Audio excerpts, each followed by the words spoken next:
Hi everyone, previous video में हमने metal metal bond के क्वेश्चन कवर कर लिए थे। अब हम नेक्स्ट टॉपिक करेंगे जो कि है आइसोलोबल एनालॉजी। एनालॉजी का मतलब होता है किसी चीज़ को कंपेयर करना। तो एनालॉजी इसमें हम कंपेयर करते हैं मेन ग्रुप क्लस्टर्स को ट्रांजिशन मेटल क्लस्टर्स के साथ। अब आपको पता है कि पीरियोडिक टेबल में मेन ग्रुप एलिमेंट्स कौन से होते हैं और ट्रांजिशन मेटल एलिमेंट्स कौन से होते हैं। जो उनके जो क्लस्टर फॉर्म होते हैं हम उनको कंपेयर करते हैं आपस में। अगर वो कंपैरिजन में इक्वल आते हैं तो उसको बोलते हैं आइसोलोबल एनालॉजी। अब हम सबसे पहले करेंगे इलेक्ट्रॉन काउंट मेथड से। एक होता है इलेक्ट्रॉन काउंट मेथड, एक होता है स्ट्रक्चर कंपैरिजन। तो आज हम इलेक्ट्रॉन काउंट मेथड ही पढ़ेंगे क्योंकि स्ट्रक्चर कंपैरिजन में सबसे पहले आपको स्ट्रक्चर डिटर्मिनेशन करने आना चाहिए कॉम्प्लेक्सेस का। वो हम नेक्स्ट टॉपिक में पढ़ेंगे, फिर उसके बाद हम उससे रिलेटेड क्वेश्चन सॉल्व करेंगे। तो सबसे पहले इलेक्ट्रॉन काउंट मेथड में अगर मेन ग्रुप क्लस्टर्स का टोटल वैलेंस इलेक्ट्रॉन्स जो हैं वो 8 हैं तो ट्रांजिशन मेटल के 18 होने चाहिए। वैसे ही यहाँ पर अगर 7 आते हैं तो ट्रांजिशन मेटल के 17 होने चाहिए। फिर 6 का कंपैरिजन 16 के साथ होता है और 5 का 15 के साथ। अगर ये पेयर हमें कहीं पे मिलते हैं तो मतलब कि वो आइसोलोबल एनालॉजी को फॉलो कर रहे हैं।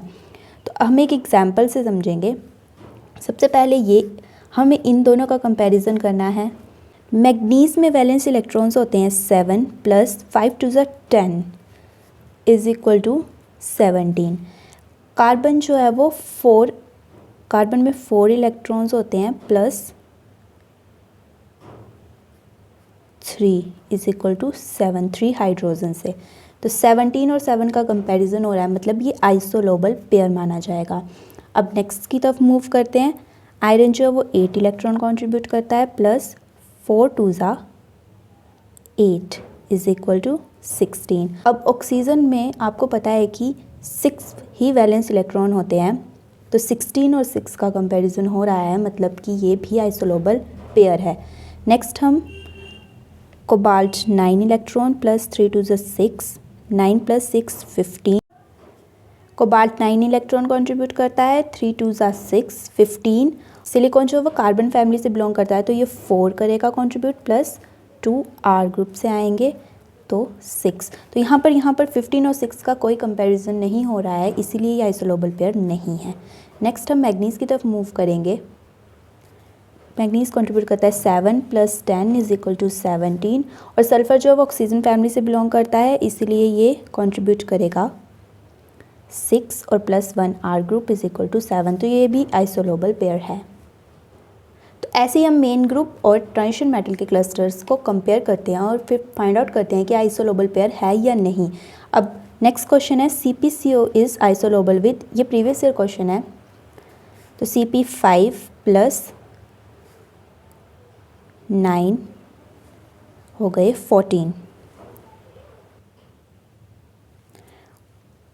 और अब यहाँ पर जो कार्बन है वो 4 इलेक्ट्रॉन कंट्रीब्यूट करता है +3, तो ये हो गया 7। इसके साथ तो ये आइसोलोबल नहीं मैच कर रहा है।